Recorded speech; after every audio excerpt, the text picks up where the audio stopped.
If you've been riding long enough, you know the cheapest part can become the most expensive moment of your life. Amazon and eBay are packed with listings that look legit. Same photos, same finish, same fits your model wording. That's the trap.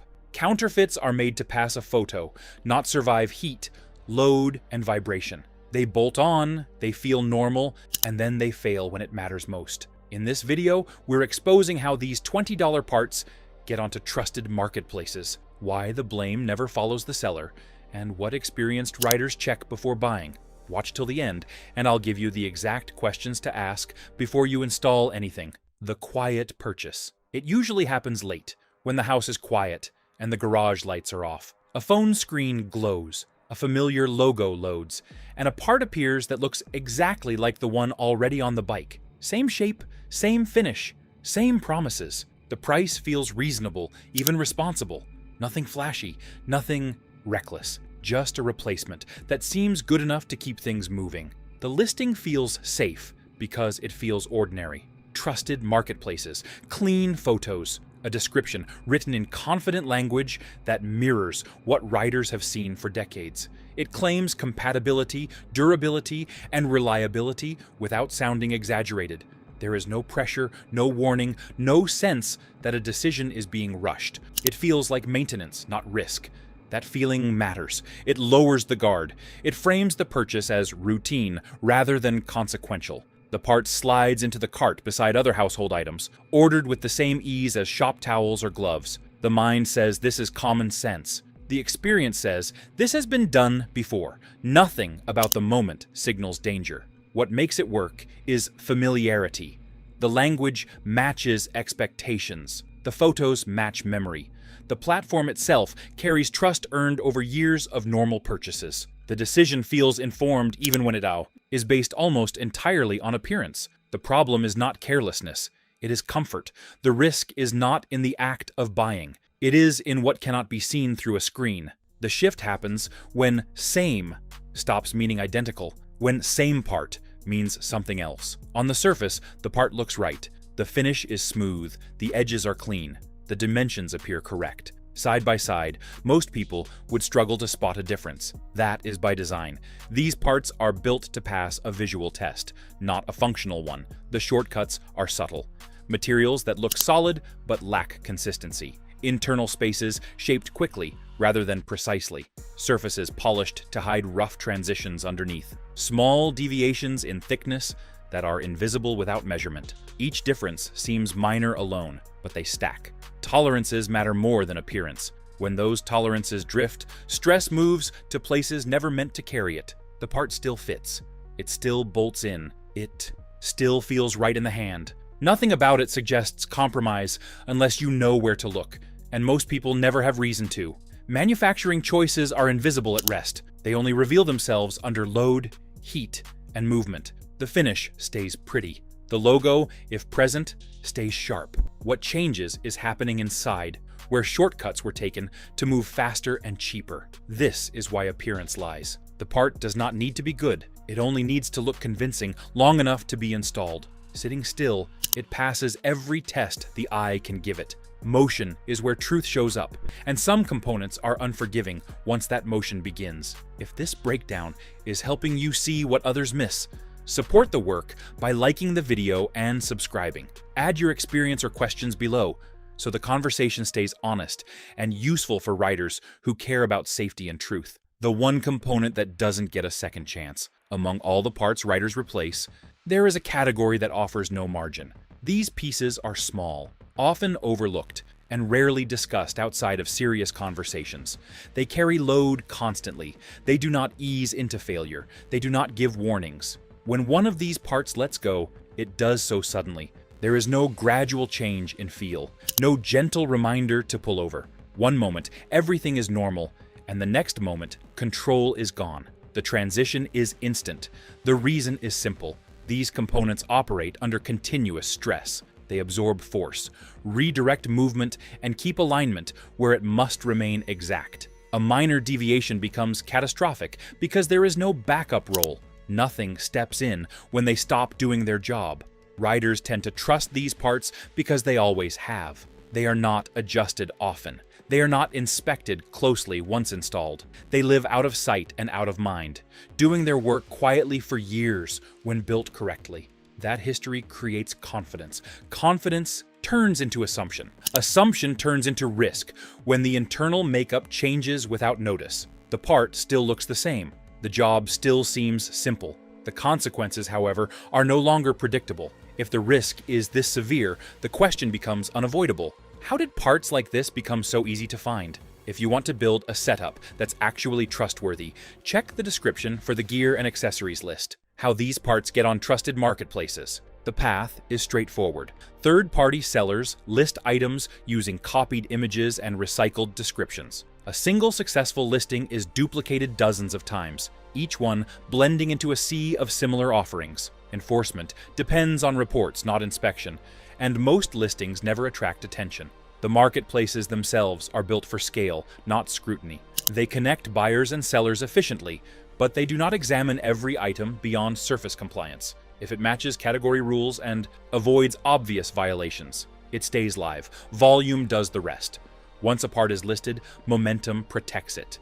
Sales generate visibility. Visibility generates trust. Trust generates more sales. The listing gains legitimacy simply by existing long enough without complaint. Nothing about the process evaluates what the part is meant to endure. Brand names are mimicked. Packaging is approximated. Even warnings are copied verbatim. The system rewards resemblance, not authenticity. Sellers move quickly, change names, and reappear under new storefronts when needed. To the buyer, it all looks stable. The platform feels familiar. The options feel endless. The difference between a verified supply chain and an anonymous one disappears behind convenience. At that point, the gate is open, and once open, very little closes it again. The warnings that happen off the record. Long before a failure is obvious, small signals begin appearing at service counters. A box is opened, a part is examined. Briefly, the conversation shifts tone without explanation. The item is set aside, not argued over, simply declined. No speeches follow, no lectures are given. The decision is framed as routine, even polite. These moments rarely become confrontations. The refusal is quiet. The paperwork notes "customer supplied" and moves on. Another option is suggested without naming a reason. The interaction stays calm because everyone understands the subtext. The part does not inspire confidence, and confidence is the currency of a service desk. Behavior changes appear first, not statements. Certain parts are no longer accepted. Installations that once happened automatically now require a pause. The tone remains professional, yet the boundary is firm. What used to be normal becomes conditional, handled carefully and without drama. These adjustments are not coordinated. They spread through observation. One technician notices a pattern. Another shares an experience. A desk manager chooses caution over speed. None of this is documented publicly. It does not need to be. The signal is internal, passed through habits rather than memos. What matters is that these warnings are not abstract. The same items reappear.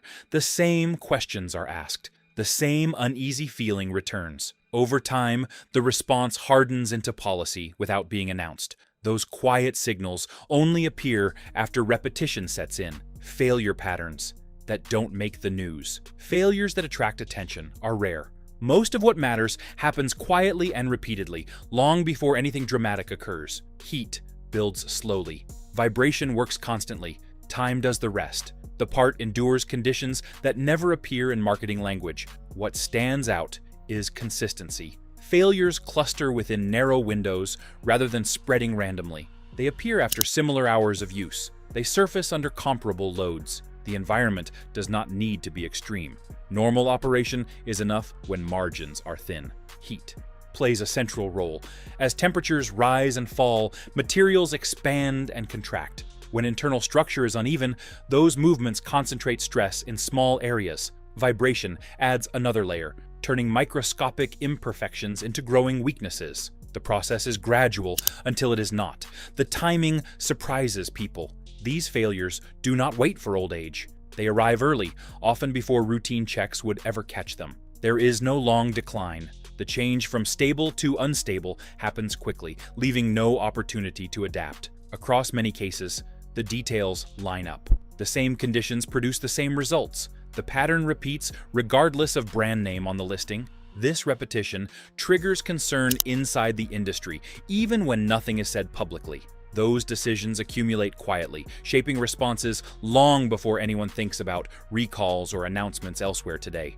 That repetition raises a harder question about response. Why nothing gets pulled or flagged? Once questions surface, the expectation is that someone will step in. That expectation is misplaced. There is no single manufacturer attached to these parts. Names on listings are storefronts, not producers. When something goes wrong, the trail ends quickly. Traceability is the missing link. Legitimate components carry records that follow them from production to distribution. These items do not. Batch numbers are absent or meaningless. Packaging points nowhere. The path backward dissolves after purchase. Accountability requires identity. Without a responsible entity, there is no mechanism to pull products from circulation. Notices cannot be issued. Warnings have nowhere to land. The system depends on someone being answerable, and here no one is. This gap is not accidental. It exists because platforms connect buyers and sellers without verifying origin. As long as categories are met, responsibility remains diffuse. Removal happens only when complaints reach a threshold, not when risk is suspected. The result is inertia. Listings persist. Sellers rotate identities. The same items resurface under new names, carrying the same weaknesses forward. Oversight assumes structure, and structure is absent here. Without records, risk floats freely, detached from consequence or correction. Each transaction resets responsibility, leaving the underlying problem untouched. Time does not resolve this condition. Volume amplifies it, allowing exposure to spread quietly. The absence of ownership guarantees delay. That vacuum leaves one obvious safeguard conspicuously absent. The testing legit, parts survive. Legitimate components face a process designed to expose weakness before installation. The work begins with stress cycles that repeat far beyond normal use. Loads are applied, released, and applied again until patterns emerge. The goal is not perfection, but predictability. Heat loads follow. Parts are subjected to rising and falling temperatures in controlled sequences. Expansion and contraction are measured. Materials that behave inconsistently are removed early. Stability under change is the requirement. Fatigue simulation extends the process. Components are run through thousands of cycles to observe wear over time. Microscopic changes are tracked. Deformation is documented. The part is expected to survive long before it is approved. This process is slow and expensive. It requires specialized equipment and disciplined documentation. Results are reviewed, compared, and repeated. Failure during testing is acceptable. Discovery after release is not. The contrast is sharp. When these steps are absent, unknowns remain embedded inside the part. Performance at rest offers no insight into behavior under sustained load. Each stage isolates variables, allowing engineers to see cause and effect clearly. Data accumulates slowly, building confidence through repetition rather than assumption. Margins are defined, limits are confirmed, and tolerances are locked in. Approval comes only after consistency replaces chance across every measure. Documentation preserves those results for future comparison and reference. Deviations trigger review immediately. Without that process, consequences relocate beyond the factory. How failures get rewritten after a crash. When something goes wrong on the road, the story begins forming immediately. A report is written, a scene is cleared. The focus shifts to speed, conditions, and rider input. Mechanical examination is brief, often limited to what is visibly broken. Smaller components rarely receive attention unless they are obviously destroyed. Assumptions fill the gaps. Loss of control becomes the headline explanation. Environmental factors are cited. Human error is listed as the default cause because it is familiar and easy to document. The narrative settles quickly, long before deeper inspection would reveal anything useful. Parts that fail internally leave little evidence behind. They do not announce themselves. Once separated from the bike, they blend into debris or disappear entirely. Without targeted analysis, the role they played is never considered. The written record moves on. This is how responsibility drifts. The event is framed as an isolated incident rather than a mechanical sequence. No pattern is recognized because no one is looking for one. The absence of questions creates closure, even when the explanation is incomplete. Similar outcomes receive similar descriptions. Each report reinforces the last, not because it is accurate, but because it fits expectations. The failure is absorbed into statistics without context. That quiet pattern did not go unnoticed everywhere. Attention shifted first where consequences were measured differently, how risk gets repriced, quietly. Financial systems react without announcements. Claims move through review channels where details are scanned for indicators rather than stories. Aftermarket involvement becomes a data point. Certain parts trigger additional scrutiny, slowing resolution without explanation. The process feels procedural. Requests for documentation increase, questions multiply. The outcome is rarely dramatic, but the friction is real. Coverage disputes appear where none existed before. Language tightens. Exceptions become conditions. Flags are not accusations, they are probabilities.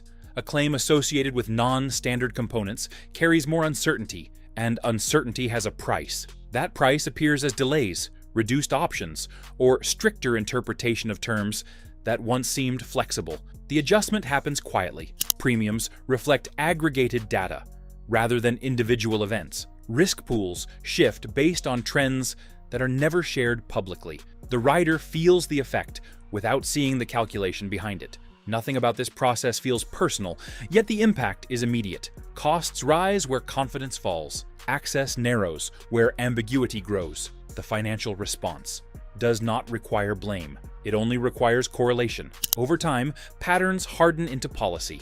What began as review becomes routine. The presence of certain components changes how value is assessed, regardless of individual circumstance. The system adapts silently, leaving little room for appeal. Other parts of the industry adjust faster, without waiting for numbers to catch up. That adjustment starts closest to the work itself. If you want continued reporting like this, subscribe now. Future videos go deeper into parts, practices, and risks most platforms never explain, so you can stay informed, avoid mistakes, and see these issues before they affect your bike or safety. Why shops are changing their rules. Shops operate where theory meets reality. Each decision carries immediate consequence, and tolerance for uncertainty is low. As patterns emerge, procedures change. Installations once accepted without question now require verification or refusal. Documentation becomes standard. Work orders grow more detailed. Customer-supplied parts are logged carefully, not as judgment, but as protection. The shift is administrative, not emotional. Boundaries are drawn to preserve workflow and accountability. Labor protection drives these choices. Time lost to rework is expensive. Reputation damage lingers longer. A single failure can undo years of trust built quietly. The safest response is consistency, even when it frustrates. These changes are not coordinated across regions. They spread through shared experience. One shop tightens policy. Another follows after a similar incident. The behavior becomes normalized without formal agreement. The tone remains professional. Explanations are brief. Alternatives are offered. The goal is continuity, not confrontation. What matters is reducing exposure in an environment where margins are thin and responsibility is immediate. Upstream, larger entities notice the same signals and act on a different scale. Pressure builds where brands have the most to lose. How legit brands are pushing back. Established manufacturers respond through control rather than commentary. Packaging changes first. Serial numbers appear. Distribution tightens. Access is limited to verified channels where provenance can be confirmed. Dealer-only availability reduces exposure. It narrows options, but it also restores traceability. Each unit can be tracked from production to installation. Responsibility becomes clear again. And with it, confidence returns. These measures increase cost. They also increase separation. Legitimate parts stand apart through verification rather than claims. The distinction becomes visible in process, not marketing language. Escalation continues quietly. Partnerships are reviewed. Supply chains are audited. The goal is insulation from a market that rewards imitation. Control replaces reach as the priority. This response is defensive, not aggressive. It acknowledges reality without engaging it directly. The effort is focused inward, strengthening what can be governed rather than chasing what cannot. As these barriers rise, pressure redistributes. Access shifts. choices narrow. The environment changes for everyone involved, not just those enforcing standards. And the effects do not end at brand boundaries. Marketplaces, under the microscope. Pressure does not arrive with headlines. It accumulates quietly through reports, complaints, and internal reviews that never reach public view. Marketplaces feel it first, through data anomalies rather than accusations. Certain product categories generate disproportionate disputes. Certain sellers trigger repeated intervention. Patterns begin forming inside systems built to detect volume, not danger. Responses follow cautiously. Listings are reviewed more often. Automated checks expand. Enforcement teams are stretched thin, balancing speed against scrutiny. Removal actions increase, but they remain reactive. Platforms are structured to respond to scale, and scale moves faster than investigation ever can. Legal exposure shapes these choices. Each takedown admits oversight. Each admission creates precedent. Platforms walk a narrow line between appearing responsible and assuming liability. The result is measured movement rather than decisive action. Visibility increases without resolution. Sellers adapt. Listings migrate. The marketplace remains active, but the environment tightens subtly. What once passed without friction now meets delay or review. The change is real, yet incomplete. This scrutiny does not eliminate risk. It shifts it. Responsibility edges outward, away from platforms and toward institutions built for enforcement rather than commerce. History shows what happens when patterns become undeniable. Formal attention follows accumulation, not alarms. Why regulators are paying attention? Institutions respond to data, not anecdotes. Injury figures accumulate over time, revealing trends that individual reports never capture.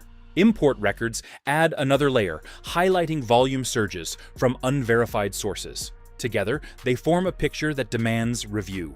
Regulatory attention begins cautiously. Questions are asked. Scope is defined. The focus remains narrow at first, targeting categories rather than actors. Safety frameworks are applied where authority exists, even when supply chains resist clarity. Import controls receive renewed emphasis. Documentation requirements tighten. Shipments draw closer inspection. The goal is not prohibition, but accountability. Without traceability, oversight cannot function.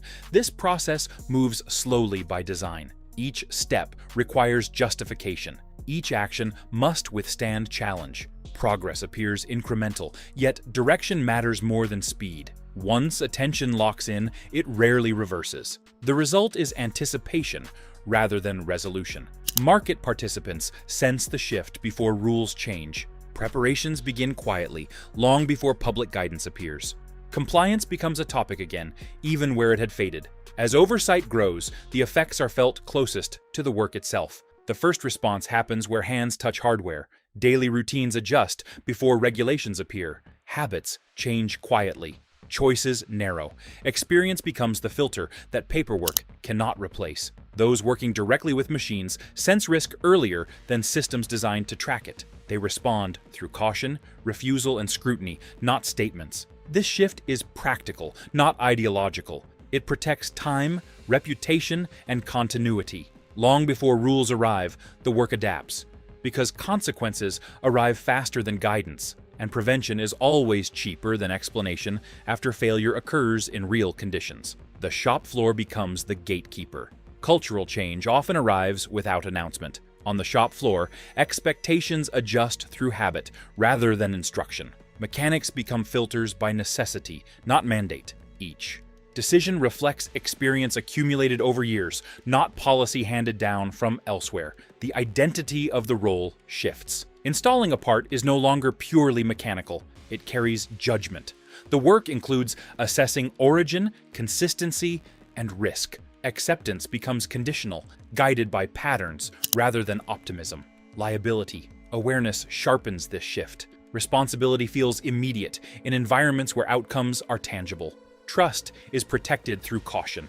The craft evolves to include refusal as a skill, not a failure. These changes ripple outward. Conversations adjust. Recommendations narrow. The definition of acceptable work tightens. What once felt flexible now feels deliberate. The shop becomes a checkpoint rather than a pass-through. This role is not embraced loudly. It is adopted quietly because it works. The culture values continuity over conflict. The filter holds because it protects both sides of the counter. As boundaries solidify, one choice remains, entirely personal. That choice cannot be delegated. No policy, platform, shop, or brand can make it for you. The moment arrives quietly, without warnings or debates. It sits between convenience and responsibility, between habit and judgment. Experience does not force the decision, but it sharpens it. Years on the road teach where margins shrink and consequences expand. In that moment, control still exists. Once passed, it does not return. The decision belongs to the individual alone, carrying outcomes that follow long after the ride ends. Nothing replaces ownership when consequences arrive without apology delay. The real cost of saving, $20. Every decision carries weight, whether acknowledged or not. Experience teaches that trade-offs exist even when they are invisible at purchase. What appears economical in isolation can become expensive when viewed over time. Judgment develops through repetition. After enough miles, patterns emerge. Shortcuts reveal their price. Convenience is weighed against certainty. The calculation changes with experience, not instruction. The number itself is misleading. $20 represents more than currency. It reflects a willingness to accept unknowns. Sometimes that choice works, sometimes it does not. The difference lies in what cannot be seen until later. Knowledge does not eliminate risk, it reframes it. Decisions become intentional rather than accidental. Responsibility shifts back to the moment of choice, where control still exists. This is not about fear or blame. It is about awareness, earned through years of outcomes. Experience simplifies complex systems into instinct. That instinct guides decisions quietly, long before consequences appear. In the end, the cost is not measured in dollars alone. It is measured in trust, confidence, and the narrow margin between normal operation and irreversible consequence. Every choice carries weight long after the receipt fades. Experience teaches that shortcuts rarely announce themselves early. They wait, they blend into routine. They hide behind familiarity until conditions change. What feels acceptable in the moment can become defining later.